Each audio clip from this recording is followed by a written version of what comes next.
This is the second installment of the recent video I made about the scary things that happened on horror movie sets. The Conjuring was one of the films on that list, and ironically, the first film on this list will be Annabelle, which is set in the same universe as The Conjuring. John R. Leonetti, who directed the 2014 release, claims to have experienced not one, but two supernatural occurrences on the horror movie set while working on the film. The first came when he claimed that he had repeatedly observed three fingers drawn through dust on the horror movie set, which is very scary because the demonic doll after which the film takes its name has three fingers. The second really scary incident was when they filmed their first scene with the actor portraying the demon wearing full makeup. They were filming in an old apartment building close to Koreatown, Los Angeles, when the demon actor went up the elevator and headed to where the other actors were. But as he was walking down a hallway, a giant glass light fixture fell on an actor's head who was playing a janitor. Making matters even scarier and creepier, the demon kills the janitor in that same hallway in the script. The Conjuring universe's spooky occurrences don't stop there either.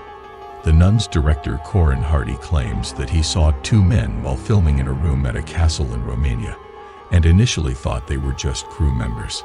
He turned to the men after finishing the take, but they had already left. They would have had to pass him to leave the room, which made things even more horrifying. There are rumors that the 1982 film, The Poltergeist, was cursed. This curse is thought to have begun after Steven Spielberg and Tobe Hooper chose to use actual skeletons in a scene where JoBeth Williams' character plunges into a swimming pool full of them. The cast was unaware that this was the case because using real skeletons would be less expensive than purchasing fake ones. At the time, the deaths of several cast members served as the main source of fuel for the alleged curse. 4 cast members passed away in total both during and soon after the series filming. Heather O'Rourke played Carol Ann Freeling, the young lead of the trilogy, who was only 6 years old at the time the first Poltergeist movie was released. She sadly received a false diagnosis of Crohn's disease in 1987, and when she fell ill again in 1988, her illness was mistakenly labeled as the flu. But the following day, she passed away during an operation to remove a bowel obstruction after collapsing and going into cardiac arrest. Dominique Dunne, who played Dana Freeling's older sister in the first film, suffered a similarly untimely and tragic death. But before we get into that horrifying part of the story, make sure to subscribe to the channel if you're enjoying this video and want to see more like this one. When Dominique's ex, John Sweeney, visited her home in November 1982, he begged her to reconcile with him. When she refused, he grabbed her neck, choked her until she was unconscious, and then left her in the driveway to die. Sweeney was only imprisoned for 3 years and 7 months after receiving a horrifyingly lenient 6.5-year sentence. Another reason to believe the horror movie set was cursed is because Cain, the evil preacher from Poltergeist 2, was portrayed by Julian Beck.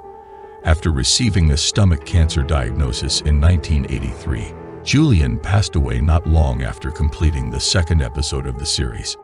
Will Sampson, who played Taylor the Native American shaman in the movie, passed away following a heart-lung transplant, which had a very low success rate.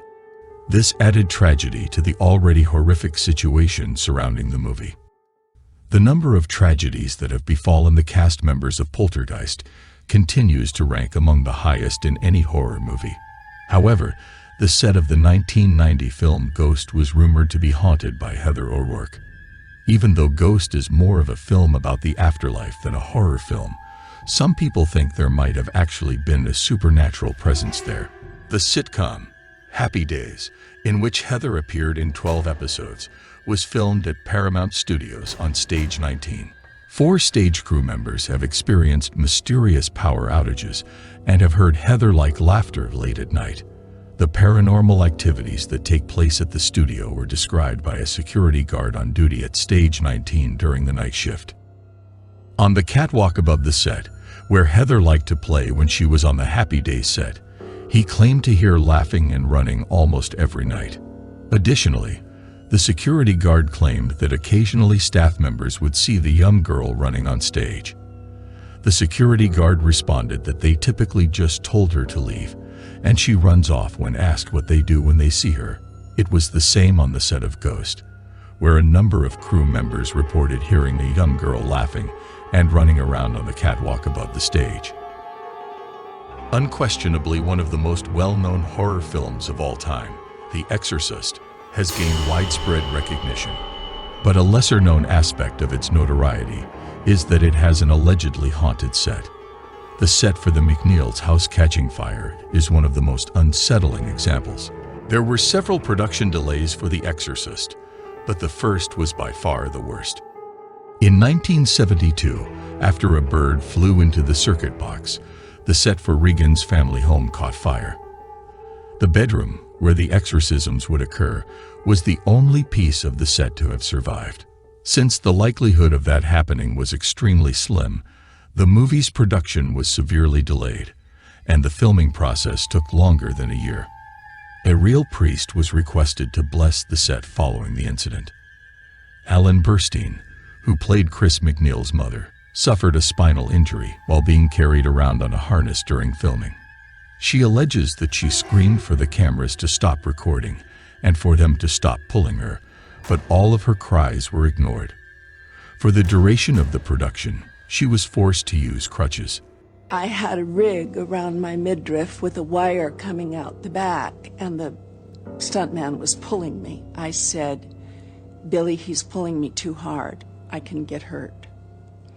And Billy said, "Well, it has to look real." I said, "I understand, but I'm telling you I could get hurt." And the stuntman was standing there listening to this, and Billy said to him, "Okay, don't pull her so hard." But as I turned away, I felt them exchange a look. You see me hit and you see me reach for my back. I screamed in horrendous pain. Billy motioned to Owen to tilt the camera down on me. The moment she fractured her lower spine was actually the footage that's in the movie, and the screams you hear in the movie are not acting. Rather, they are actual cries of pain, but the crew assumed she was only acting. The deaths connected to the film are the real movie's curse. They included Burke Dennings, the character played by Jack McGoran. Tragically, Jack passed away from influenza-related complications before the movie's debut. Prior to The Exorcist's publication, Vasiliki Malioros, who played Father Damien Kara's mother, also passed away. She was said to have died of natural causes. In the movie, both of their characters also died. Several members of the cast and crew, including Max Bonsato, who played Father Marin, and Linda Blair, who played Regan, lost family members during the filming of the movie. Additionally, while the movie was being filmed, Father Kara's son, Jason Miller, almost lost his life in a motorcycle accident. In the 1968 movie Rosemary's Baby, a struggling actor consents to allow Satan access to his wife's womb in exchange for a taste of fame. It became popular right away, but because of the movie's satanic overtones, many people think it was cursed and that many of the cast and crew suffered terrible fates as a result. To start, the composer for the soundtrack of the movie Shishtav Combat died in 1969 after falling off a rocky slope at a party. He was in a coma for 4 months before he passed away. Similarities can be drawn between this and Hutch's passing in Rosemary's Baby. Roman Polanski, the director of the movie, is the person most likely to have been affected by the alleged curse. He initially wanted to cast his wife, Sharon Tate, as Rosemary in the movie, but Robert Evans, the producer, fought to get Mia Farrow the role. Instead, Sharon was portrayed as a bit part in a single party scene. Sharon and a few of her friends were residing in a rented home in Los Angeles a year after the movie's release when Tex Watson and some girls from the Manson family broke in. The Manson family was a gang or cult led by Charles Manson that was active in California in the late 1960s and early 1970s. Tex Watson and the girls killed Sharon and all of her friends, inflicting more than 100 piercing wounds total among the 4 victims. Sharon Tate was 8 months pregnant when it happened. But the alleged movie curse doesn't end there. The exterior of the apartments in Rosemary's Baby was modeled after the renowned New York structure known as the Dakota. However, not many people were aware that it was the scene of John Lennon's murder. Since it looks exactly like the house of a witch, the Dakota's Gothic design was an excellent choice for the film. Robert Evans, the producer, claimed that while filming there, he felt uneasy the entire time. Following the movie's release, William Castle, one of the producers, was diagnosed with kidney stones. He claimed that while undergoing surgery, he started to dream about scenes from the movie and even shouted, "Rosemary, for God's sake, drop that knife." He later acknowledged in his autobiography that Rosemary's Baby generally gave him a lot to be afraid of.